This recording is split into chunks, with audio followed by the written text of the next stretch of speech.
y nos dijo, si salís de la universidad habiendo aprendido a leer, a escribir, a hablar y a escuchar, ya habréis hecho mucho más de lo que se os exige a lo largo de toda la carrera.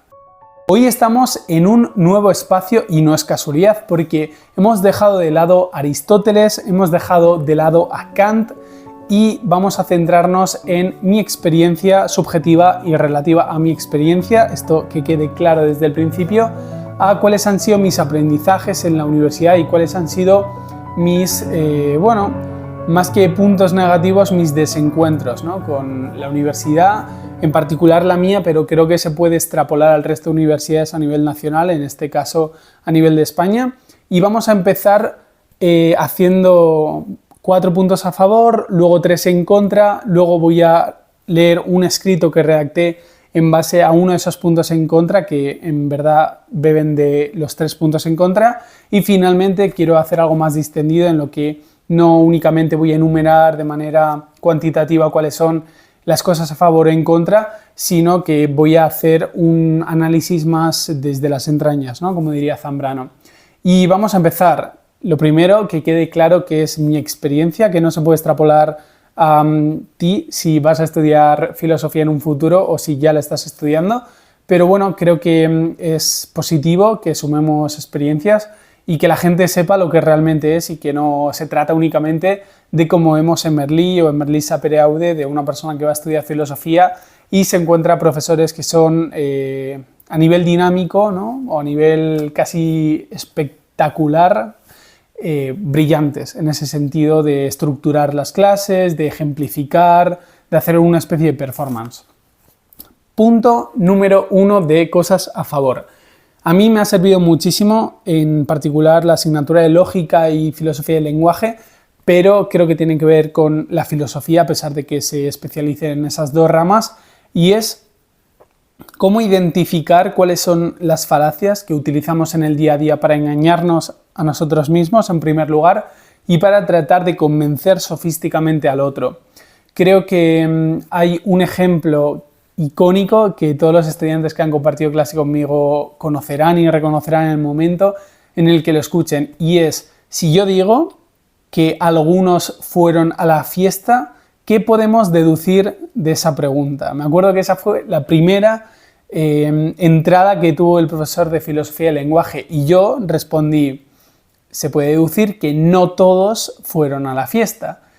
Y me miró y me dijo, no. Me dijo, ¿cómo me dijo? Me dijo, sí, pero no es correcto, o algo así.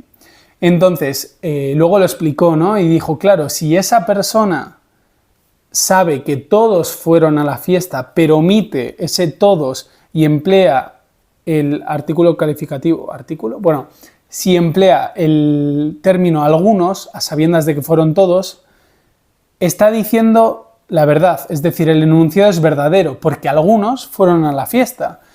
Y dices, ya, pero Asier, si sabes que todos, ¿por qué no dices que todos? Bueno, pues porque haces que la otra persona tenga un conocimiento erróneo o falso de las cosas y no te puede echar en cara de que has mentido, porque el argumento es válido.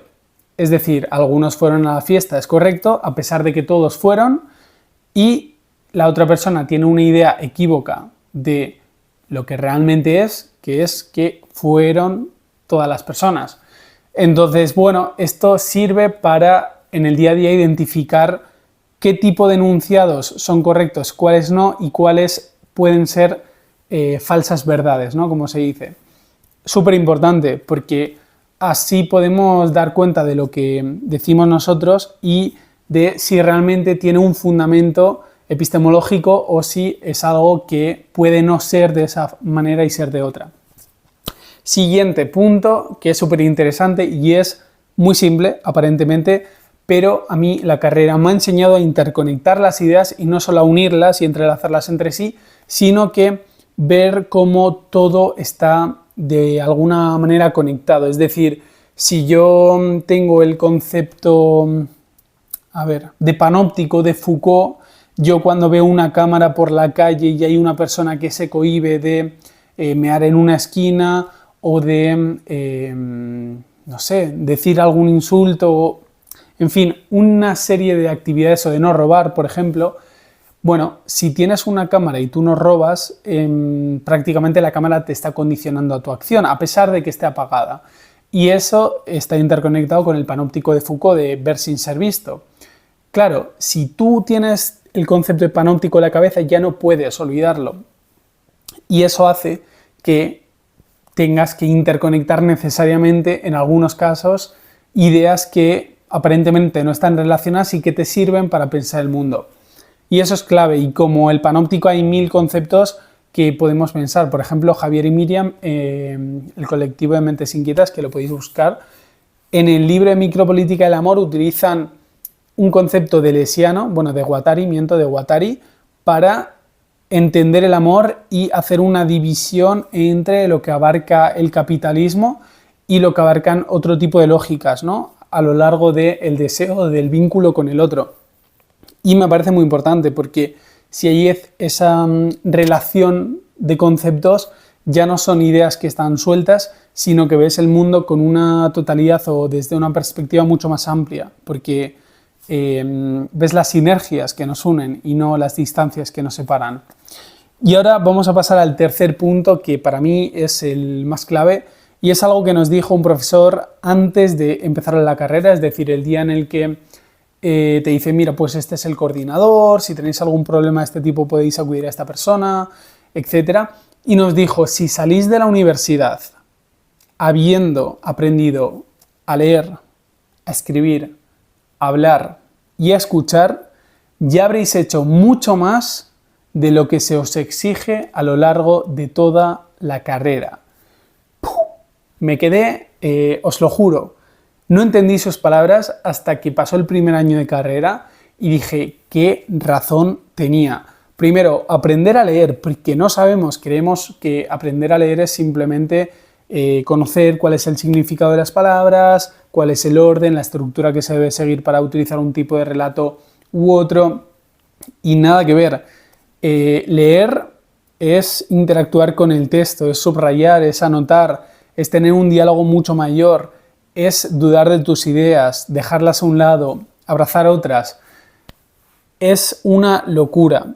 Leer es ese detenimiento, ¿no? Y es algo que dice Nietzsche en El crepúsculo de los ídolos, que lo leí en tercero de carrera, y dice justamente estas 4 cosas, ¿no? Aprender a leer, a escribir, a hablar y a escuchar. Y sobre todo, y la más importante, como dice Ernesto Castro, escuchar, que es fundamental. Y es que luego escribir es una locura. Los trabajos, que podéis decir, bueno, pero en todas las carreras se hacen trabajos.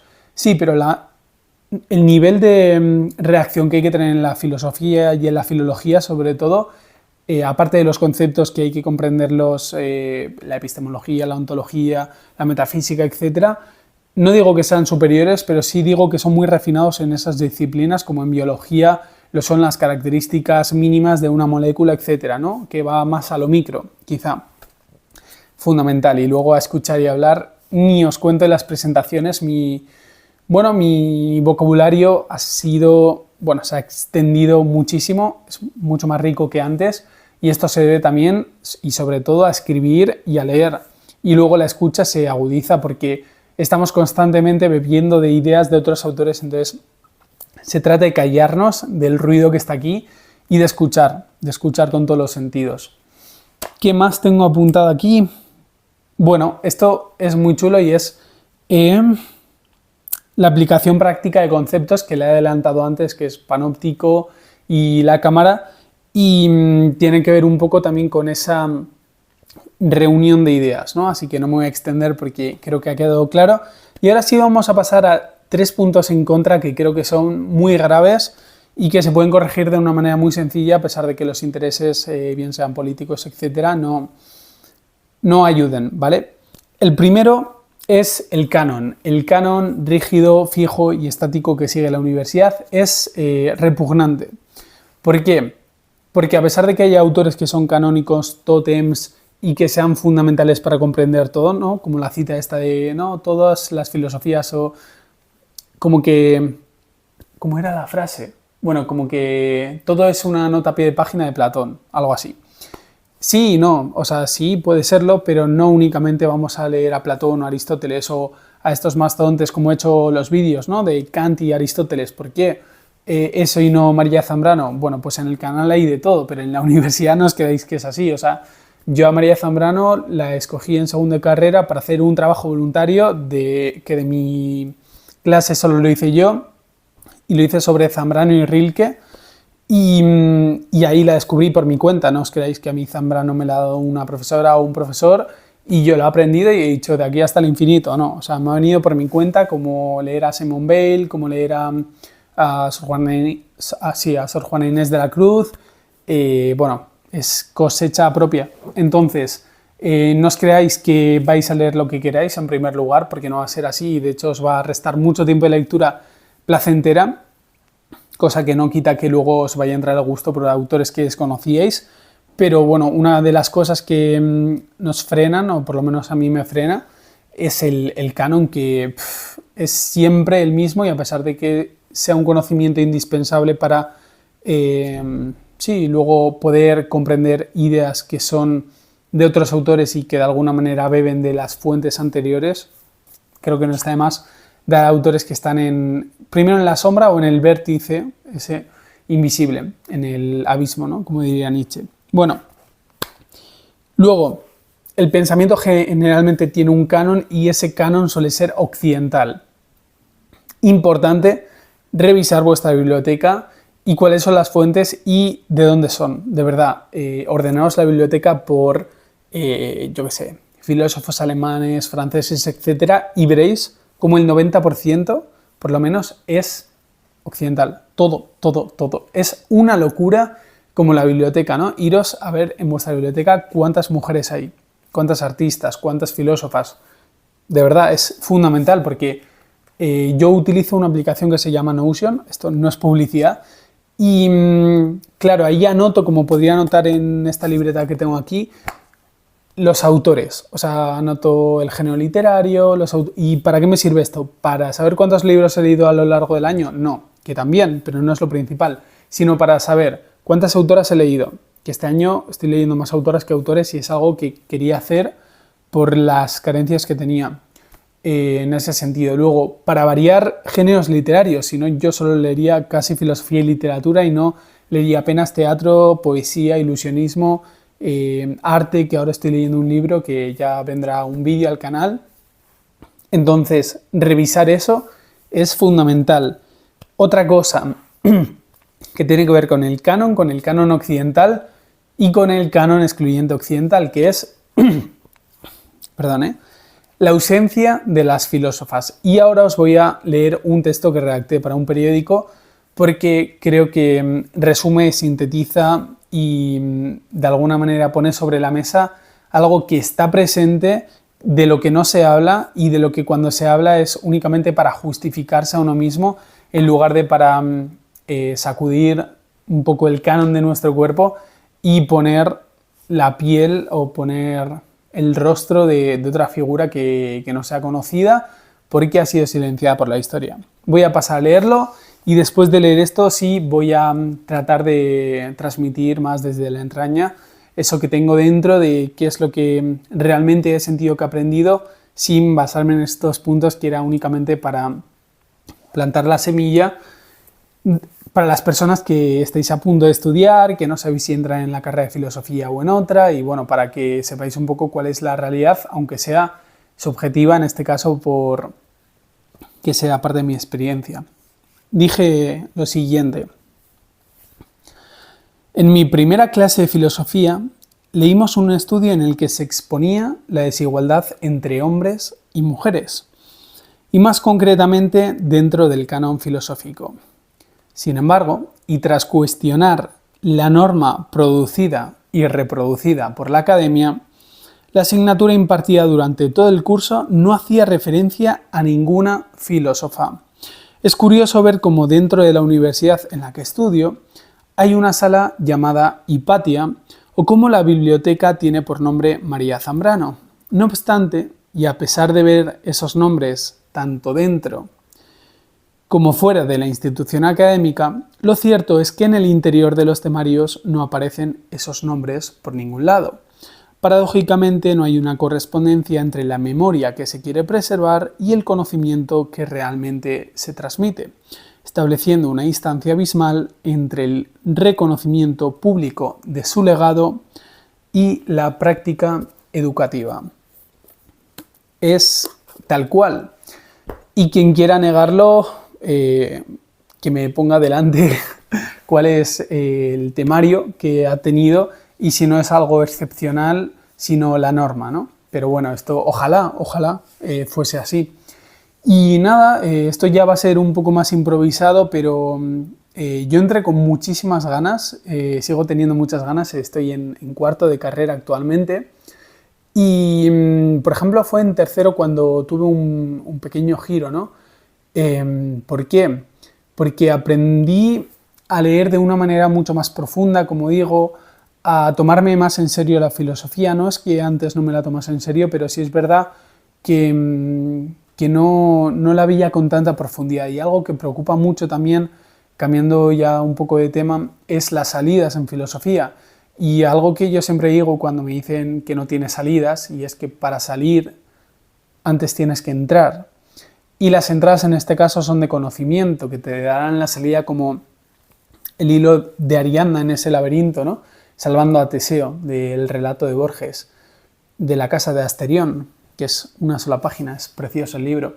Entonces, no sé, creo que hay que revisitar y revisar un poco cuáles son esas fuerzas por estudiar la filosofía, cuál es el motivo, la motivación que tiene uno y ser honesto con uno mismo. Y si únicamente quieres estudiar filosofía con el objetivo de ser profesor o con otros objetivos que son totalmente lícitos, decir, buah, pero ¿merece la pena o quizá tengo que hacer magisterio? La filosofía es muy exigente, muchas horas. Es cierto que puedes aprobar la carrera sin apenas leer, aprobar, que no comprender ni aprender. Entonces, bueno, hay sitios para todo, ¿no? O sea, para todos y para todas. Pero yo viendo el reflejo de mis compañeros de clase, mis compañeras, de los, ¿cuántos éramos? 40, 50 que empezamos, quedamos 15, y de esos 15 veo motivación en 3, 4 personas, el resto parece que no están motivados y es cuarto de carrera. Entiendo que haya podido haber un desgaste, pero les he visto a lo largo de la carrera y no he visto realmente un motivo que digas, wow, esta persona quiere aprender, quiere leer, quiere aprender a leer incluso, y eso da un poco de pena. Entiendo que es algo particular, que no se puede generalizar, y espero que no te pase si estás ahí, porque lo interesante también, y un consejo que nos dieron, es que aprovechemos esos 4 años para establecer contactos tanto a nivel de amistad, tanto con los profesores, ¿no? Porque luego son vínculos que pueden preservarse a lo largo del tiempo, y consultar dudas a profesores que hayas tenido y poderte tomar un café con ellos para aclarar un concepto o que te den bibliografía, no sé. Ese tipo de cosas son valiosísimas y creo que hay que, no sé, como en un frasco guardarlas, y tienen mucho valor. ¿Y qué más deciros?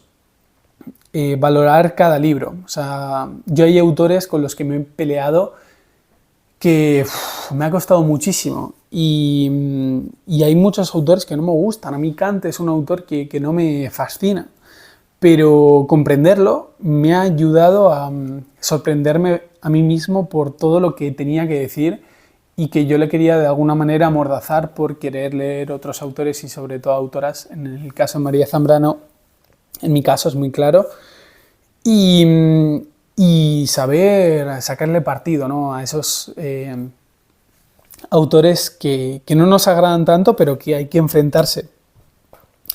¿Y qué más? Creo que la carrera es muy variada. Creo que tanto si eres una persona más analítica, que te va a gustar mucho la lógica y la filosofía del lenguaje, como si eres una persona más abstracta, con cuestiones más metafísicas, existenciales, creo que hay lugar para todos, que no es un lugar en el que únicamente se emplee un tipo de saber, a pesar de que el canon esté ahí abriéndonos por canal.